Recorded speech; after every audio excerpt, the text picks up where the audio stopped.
ভিডিওর থাম্বনেল দেখে তোমরা বুঝতে পারছো আজকের ভিডিওর টপিক কি। আজকে এই ভিডিওর মাধ্যমে আমরা আলোচনা করব হোয়াট ইজ রিয়েলিটি। তুমি যেটা দেখতে পাচ্ছ সেটাই কি অ্যাকচুয়াল রিয়েলিটি, নাকি এইটা তোমার মাইন্ডের তৈরি তোমার সামনে একটা ইলিউশন মাত্র?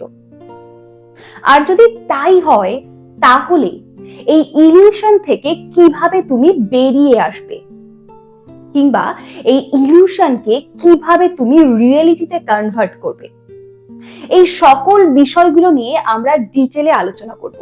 তাই শেষ পর্যন্ত ভিডিওটির সঙ্গে থাকো। নমস্কার, আমি সুদেশনা। লুমিয়া লাইফে তোমাদের প্রত্যেককে স্বাগত জানাই। স্বপ্ন দেখো, স্বপ্ন দেখাও, আর স্বপ্নকে বাস্তবায়িত করো।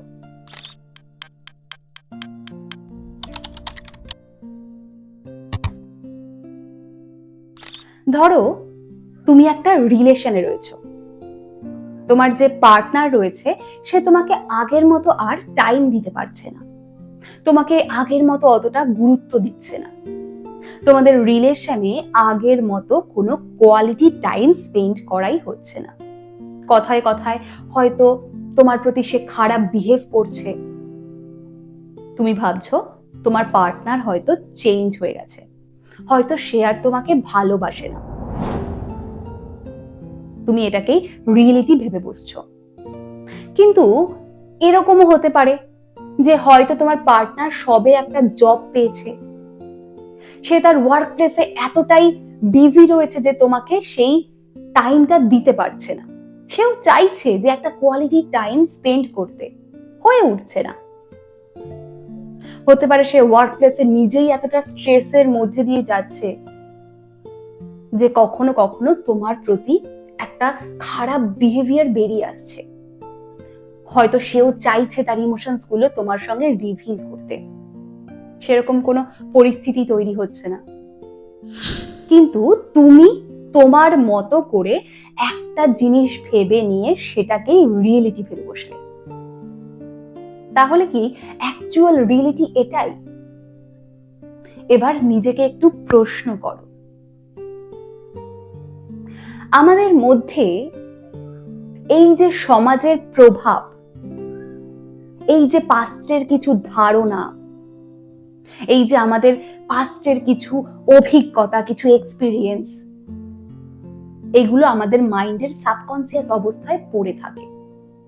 এগুলো আমাদের সাবকনসিয়াস মাইন্ডের পুঁজি বলতে পারো। তো আমাদের মাইন্ড কি করে? আমাদের মাইন্ড এই পুঁজির ওপর ভর করেই সে একটা চিত্র আমাদের সামনে তৈরি করে। এই যে ছোট্ট ছোট্ট রিজন গুলো তোমার সঙ্গে হচ্ছে, তুমি যেটাকে ক্যাচ করছো, এগুলো এক একটা ডেটা। এই ছোট্ট ছোট্ট ডেটাগুলো নিয়ে সে একটা বড় ইমেজ তৈরি করে, একটা ভাবনা। আমাদের চোখের কাজ কি? আমাদের চোখের রেটিনা শুধু কি করে? আলোর প্রতিফলনটাকে ক্যাচ করে, ব্যাস এইটুকুই তো। সে ক্যাচ করে, ডেটা পাঠিয়ে দেয় মাইন্ডে। আমাদের মাইন্ড কি করে? সেই ডেটাটাকে নিয়ে একটা ইমেজ ক্রিয়েট করে। এবার এই ইমেজ ক্রিয়েট যে করছে, এই ক্রিয়েশনটা যে একেবারে রিয়েলিটি হবে তা কিন্তু নয়। তার কাছে যেইটুখানি পুঁজি রয়েছে সে সেই পুঁজির ওপর ডিপেন্ড করেই কিন্তু ইমেজটাকে ক্রিয়েট করছে। এবার ধরো তুমি দোকানে একটা কিছু কিনতে গেছো, তোমার কাছে যতটুকু টাকা থাকবে তুমি তার উপর ডিপেন্ড করেই তো কিছু কিনতে পারবে, তাই না? দেখা গেল তার অ্যাকচুয়াল দাম হচ্ছে 500 টাকা, তোমার কাছে এই মুহূর্তে রয়েছে 300 টাকা, তুমি সেটা কিনতে পারবে? তোমাকে 300 টাকার মধ্যেই কিছু একটা কিনতে হবে। অ্যাজ ইট ইজ আমাদের মাইন্ডও সেটাই করে। তার পাস্টের অভিজ্ঞতা, তার পাস্টের ধারণা, এমন কোন ইমোশনস যেটা পাস্টে ঘটেছে, এইগুলোর ওপর বেসিস করেই আমাদের মাইন্ড এই ক্রিয়েশন গুলো তৈরি করে, এই ইমেজ গুলো ক্রিয়েট করে, আর যেটাকে আমরা রিয়েলিটি ভেবে বসি। আমরা 90%, যদি 90ও না হয় 80% আমরা কোনো বিষয়কে নিউট্রাল ভাবে দেখতে পারি না। আমরা শুধু কোনো একটা বিষয়কে দেখে সেটাকে নিজের মতো করে তৈরি করে নিই, নিজের মতো করে ব্যাখ্যা দিয়ে দিই। এটাই আমাদের মাইন্ডের কাজ, আর আমাদের মাইন্ড সেটাই করে আসছে।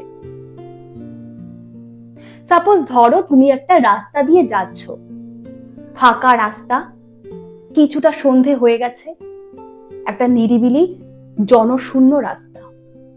সেই রাস্তায় একটা ছেলে দাঁড়িয়ে আছে, সে বারবার তোমাকে দেখছে। তোমার মাইন্ডে কি আসবে? মনে মনে তুমি কি ভাববে? হয়তো ছেলেটা তোমার সঙ্গে খারাপ কিছু করতে পারে। এই যে থটসটা আমাদের মাইন্ডে আসে, হয়তো পাস্টে কখনো তুমি এটা ফেস করেছো, তোমার মাইন্ডের সাবকনসিয়াস অবস্থায় হয়তো এরকম কোনো ঘটনা রয়ে গেছে, সে তার বেসিসে ছেলেটাকে ওইভাবেই জাজ করছে।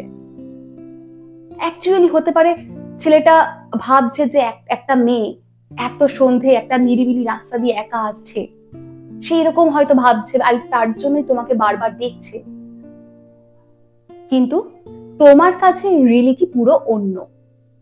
আমাদের মাইন্ড কিভাবে আমাদের সামনে একটা ইলিউশন নামক রিয়েলিটি তৈরি করে, যেটা আমরা রিয়েলিটি মনে করছি সেটা আমাদের মাইন্ডের তৈরি একটা ভ্রম মাত্র। নিউরোসায়েন্স বলে রিয়েলিটির এক্স্যাক্ট কোনো ব্যাখ্যা হয় না। রিয়েলিটি এক একজনের কাছে এক এক রকম, কিন্তু সেটা কখনোই আলটিমেট হতে পারে না। এবার ধরো এই যে তুমি একটা দৃষ্টিভঙ্গিতে তোমার রিলেশনশিপকে বিচার করছিলে, তোমার পার্টনারের হয়তো দৃষ্টিভঙ্গিটা অন্যরকম, সে হয়তো তোমাদের রিলেশনশিপকে অন্যভাবে জাজ করছে। সে হয়তো ভাবছে যে তুমি তাকে বোঝার চেষ্টা করছো না, বা আগের মতো তুমি তাকে বুঝতে পারছো না। তোমাদের রিলেশনে এবার যদি একজন নিউট্রাল কেউ, যদি কোনো থার্ড পার্সন সিঙ্গুলার নাম্বার আসে, সে ব্যাপারটাকে অন্যভাবে জাজ করবে। তাহলে একটা বিষয়ে এক একজনের দৃষ্টিভঙ্গি এক এক রকম, তাই এক একজনের রিয়েলিটি এক এক রকম। তাহলে এইটা তো স্বাভাবিক বিষয় না? যেটা আলটিমেট সেটা সবার কাছে সেম, আর যেটা সেম সেটাই রিয়েলিটি। আর যেটা এক একজনের কাছে এক এক রকম সেটা রিয়েলিটি নয়, সেটা আমাদের মাইন্ডের তৈরি একটা ইলিউশন, যেটাকে আমরা রিয়েলিটির আখ্যা দিয়ে থাকি। একটা ছোট্ট উদাহরণ দিই। কয়েকশো বছর আগে আমরা কি ভাবতাম? আমরা ভাবতাম পৃথিবী স্থির, সূর্য পৃথিবীর চারিদিকে প্রদক্ষিণ করে। আর ওই সময় দাঁড়িয়ে এটাই কিন্তু ছিল একটা বড় রিয়েলিটি। কিন্তু প্রথম গ্যালিলিও বলেছিলেন যে না, সূর্য স্থির এবং পৃথিবী সূর্যের চারিদিকে ঘুরছে। তাকে অনেক বড় কঠিন শাস্তি পেতে হয়েছিল। কিন্তু আজকের দিনে দাঁড়িয়ে দেখো,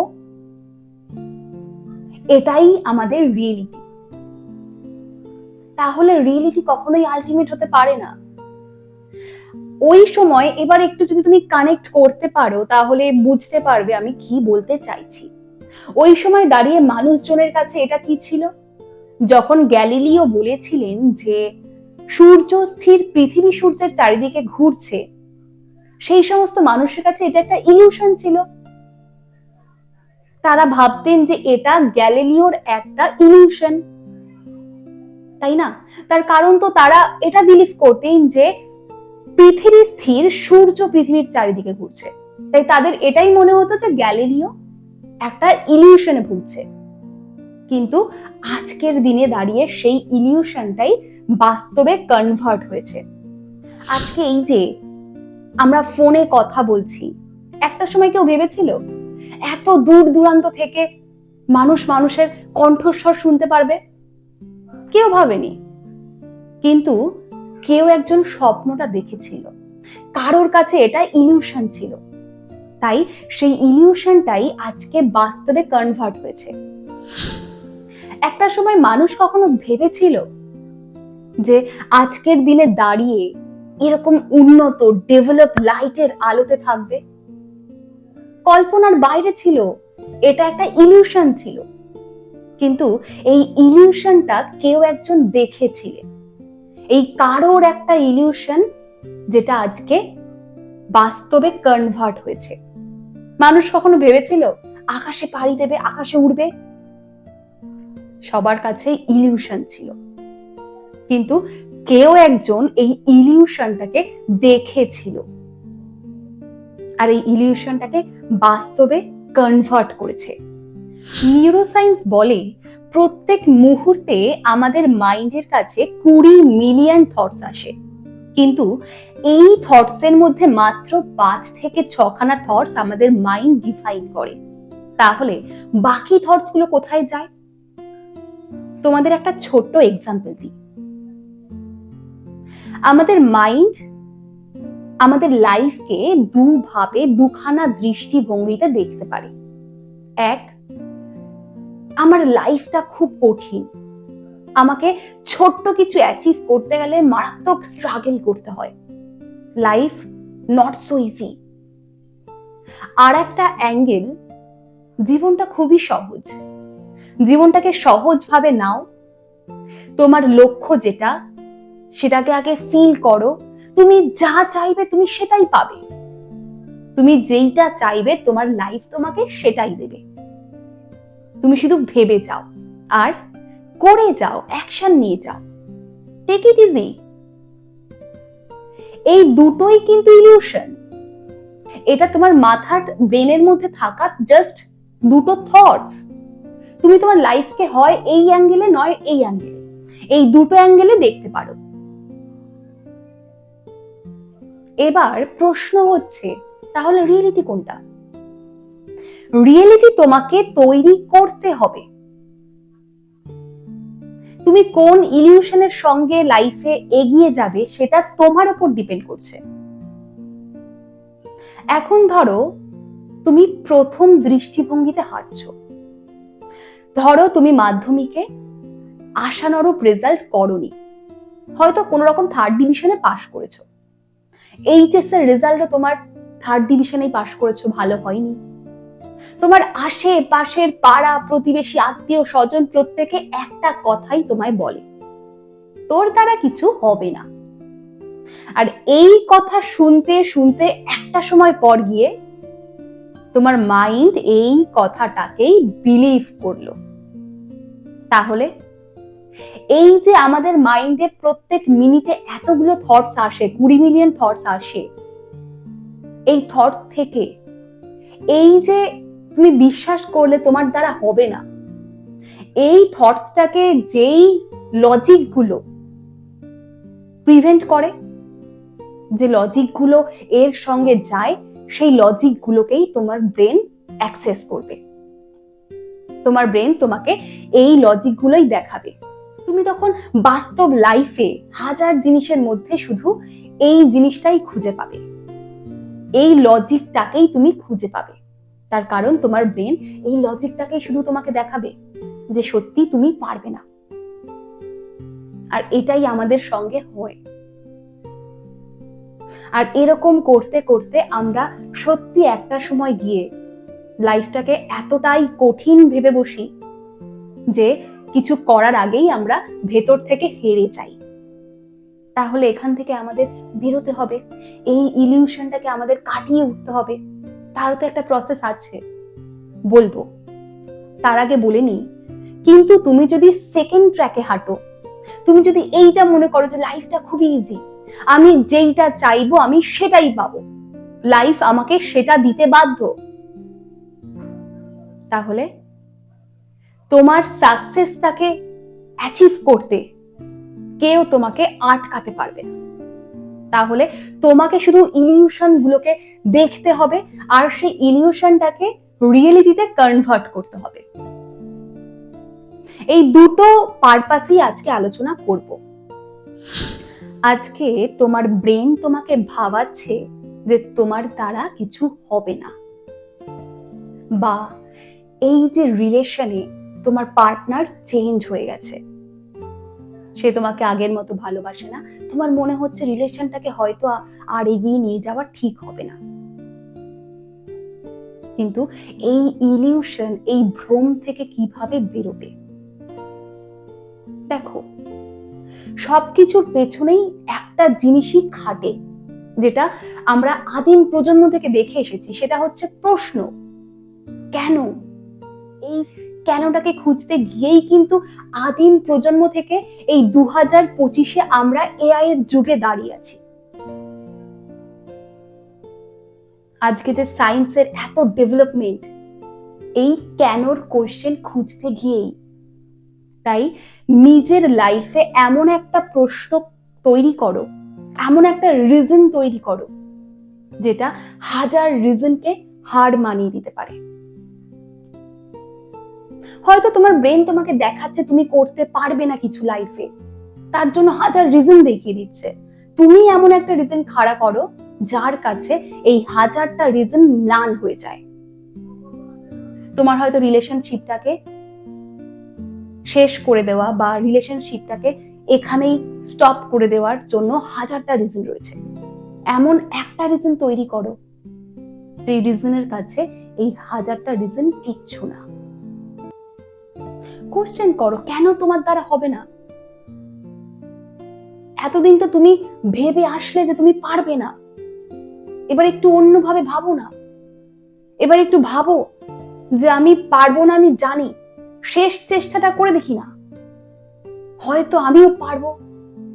যে মানুষটা 12 ফেল করার পরেও ইউপিএসসি ক্র্যাক করতে পারে, তাহলে আমি ট্রাই করতে সমস্যা কোথায়? স্বপ্ন দেখি না, এবার একটু স্বপ্ন দেখি। এতদিন তো পারবো না ভেবে হাল ছেড়েই রয়েছি, এবার নয় হালটা একটু শক্ত হাতে ধরে দেখি হয় কিনা। কোশ্চেনটাকে লাগাও। Cognitive reframing. এই কগনিটিভ রিফ্রেমিং এর দ্বারা আমরা আমাদের ব্রেনের এই ইলিউশনটা, এই ধারণাটাকে, এই কনসেপ্টটাকে নতুন ভাবে তৈরি করতে পারি।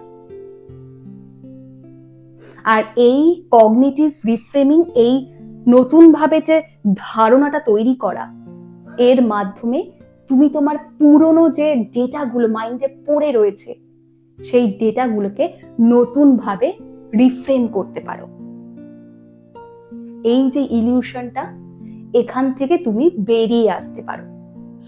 এবার তুমি যদি সেকেন্ড ট্র্যাককে চুজ করো, যদি তুমি পজিটিভ ইলিউশনের সঙ্গে লাইফের সামনে এগিয়ে যেতে চাও, তুমি যদি ভাবো যে আজকে তুমি যা চাইবে তাই পাবে, তুমি যা ভাববে লাইফ তোমাকে সেটাই দেবে, তাহলে তোমাকে এই ইলিউশনটাকে রিয়েলিটিতে কনভার্ট করতে হবে। কি করে করবে? একটা ছোট্ট উদাহরণ দিই। অরুণিমা সিনহা, এই মানুষটাকে নিয়ে একটা ডিটেলে ভিডিও আমার চ্যানেলে দেওয়া আছে, তোমরা দেখতে পারো, অনেক কিছু শিখতে পারবে। আমি কার্টে অ্যাড করে দেব, তোমরা ভিডিওর শেষে এই ভিডিওটিও একবার দেখে নিও। যে মানুষটি ন্যাশনাল ভলিবল প্লেয়ার ছিলেন, কিন্তু তারপরেও তার লাইফকে সেখানে থামিয়ে রাখেননি। তিনি আর্মিতে যোগ দিতে চেয়েছিলেন, কিন্তু কপালের দুর্ভোগ, ট্র্যাজেডি কখন আসে কেউ জানে না। তিনি যখন লখনৌ থেকে দিল্লিগামী ট্রেনে দিল্লি সফর করেন, সেই সময় রাতের গভীরে একদল ডাকাতের সম্মুখীন হন, তাকে ট্রেন থেকে ফেলে দেওয়া হয়। কপাল এমন যে ঠিক সেই সময় পাশের লাইন দিয়ে আরেকটি চলন্ত দ্রুতগামী এক্সপ্রেস ট্রেন ছুটে আসে, চলে যায় তার পায়ের উপর দিয়ে। তার একটি পা বাদ পড়ে। তার চারপাশের মানুষজন, তার পাড়া প্রতিবেশী, আত্মীয় স্বজন প্রত্যেকে মনে করেছিলেন মেয়েটার জীবন হয়তো এখানেই শেষ, তার কেরিয়ার হয়তো এখানেই শেষ, বাকিটা জীবন তাকে আমার তোমার মতো সাধারণভাবে কাটিয়ে দিতে হবে। কিন্তু অরুণিমা হাল ছাড়েননি। হসপিটালের বেডে শুয়ে প্রথম জানিয়েছিলেন সে মাউন্টেইন ক্লাম্বিং করবে। প্রত্যেকে ভেবেছিল হয়তো মেয়েটা পাগল হয়ে গেছে, হয়তো এই যে শোকটাকে সে মেনে নিতে পারছে না। ডাক্তার পর্যন্ত তাকে ভেবেছিল সে হয়তো পাগল হয়ে গেছে। কিন্তু অরুণিমার মাথায় একটা জিনিসই চলছে, ততদিনে সে তার চোখে এই যে ইলিউশনটাকে এঁকে নিয়েছে। তার মাথায় চলছে কিভাবে এই ইলিউশনটাকে রিয়েলিটিতে কনভার্ট করতে হয়। এর আগেও একটা ভিডিওতে আমি বলেছিলাম যে তোমাকে কোনো কিছু করার আগে আগে মাইন্ডকে তৈরি করে নিতে হবে, জমিটাকে আগে তৈরি করতে হবে। একজন কৃষক যেমন চাষ করতে গেলে জমিটাকে তৈরি করে নেয়, তেমন আমাদেরও কোনো কিছু করার আগে, কোনো স্টেপ নেওয়ার আগে আগে মাইন্ডকে তৈরি করতে হবে। অরুণিমাও সেটাই করেছিলেন, মাইন্ডকে তৈরি করেছিলেন। আর পাঁচজন যে যাই বলুক না কেন, তার লক্ষ্য ছিল একটাই, যে এই যে প্রত্যেক দিন তিলে তিলে মরে যাওয়ার থেকে একটা দিন এমন আসবে যেদিন অরুণিমা থাকবে সব থেকে উঁচুতে, মাউন্ট এভারেস্টের চূড়ায়। আর এটাই হলো 2013 সালে সেই দিনটি এলো, যেদিন অরুণিমা মাউন্ট এভারেস্ট জয় করলেন। তারপরেও কিন্তু এখানে থেমে থাকেননি। সমস্ত বিশ্বের মানুষ যখন অবাক হয়ে অরুণিমার দিকে তাকিয়েছিলেন, তখন একের পর এক 7টি মহাদেশের সব থেকে সর্বোচ্চ শৃঙ্গগুলো অরুণিমা জয় করতে লাগলো। সমস্ত বিশ্বকে দেখিয়ে দিল যেটা ছিল তাদের কাছে ইম্পসিবল, তাদের কাছে ইলিউশন, আজকে সেটাই রিয়েলিটি। আগে নিজের মাইন্ডটাকে প্রিপেয়ার করো, তোমার মাইন্ডকে বোঝাও, এমন একটা কারণ তৈরি করো, এমন একটা রিজন খুঁজে বার করো যেটা তোমার মাইন্ডের উপর হাবি হতে পারে। তোমার মাইন্ডকে তুমি বোঝাও যে 10 বছর পর আমি কোথায় নিজেকে দেখতে চাই, তুমি কোথায় নিজেকে দেখতে চাও। তুমি যদি সেই জায়গাটা থেকে নিজেকে দেখতে চাও, তাহলে আজকে তোমাকে স্টেপ নিতে হবে। আর যদি তুমি আজকে স্টেপ না নাও, তাহলে তুমি কালের স্রোতে হারিয়ে যাবে। 10 বছর পর যেই লক্ষ্যটা তুমি ফিক্সড করবে, সেটাকে তুমি ছোট ছোট গোলে পার্ট করো। প্রত্যেক দিন ছোট্ট ছোট্ট পদক্ষেপে সামনের দিকে এগিয়ে যাও। এমন একটা রাস্তা তৈরি করো যেই রাস্তায় শুধু তুমি সামনের দিকেই যেতে পারবে, যেই রাস্তায় পেছন ফিরে আসার কোনো জায়গা নেই। একদিন তোমারও এই যে ইলিউশন, এটা রিয়েলিটিতে কনভার্ট হবে। আজকে তোমার কাছে যেটা ইলিউশন, যেই ইলিউশনটাকে তুমি চোখে মেখে নিয়েছো, একদিন সেই দিন আসবে যেদিন তোমার ইলিউশনটাই তোমার রিয়েলিটি দাঁড়াবে। লাইফের প্রত্যেকটা মুহূর্তে আমরা প্রত্যেকে মরুভূমির মরীচিকার মতো এই ইলিউশনের ফাঁদে পড়ে জীবনের আসল ট্র্যাক থেকেই সরে যাই। আজকের ভিডিওতে আমি চেষ্টা করলাম তোমাদের কাছে প্রকৃত বাস্তবতাটাকে তুলে ধরার। আজকের ভিডিও থেকে তোমরা যেটা শিখতে পারলে, সেটা আমি আশা করব তোমাদের রেগুলার লাইফে একটু একটু করে কাজে লাগাবে। আর সেই সঙ্গে তোমাদের চারপাশে যেই মানুষগুলো এরকম ইলিউশনের শিকার হয়ে তাদের লাইফের ট্র্যাক থেকে হারিয়ে গেছে, তাদের সঙ্গে ভিডিওটি শেয়ার করে নেবে। ভিডিওটি ভালো লাগলে লাইক করো, কমেন্টে জানাও কেমন লাগলো। সেই সঙ্গে চ্যানেলটি সাবস্ক্রাইব করে পাশে থাকা বেল বাটনটি ক্লিক করে দাও। দেখা হচ্ছে পরের ভিডিওতে। ততক্ষণ পর্যন্ত ভালো থাকো, পজিটিভ থাকো, আর সেই সঙ্গে স্বপ্ন দেখো, স্বপ্ন দেখাও, আর স্বপ্নকে বাস্তবায়িত করো। লুমিয়া লাইফ, রেডিয়েট পজিটিভিটি, রিজনেট লাভ।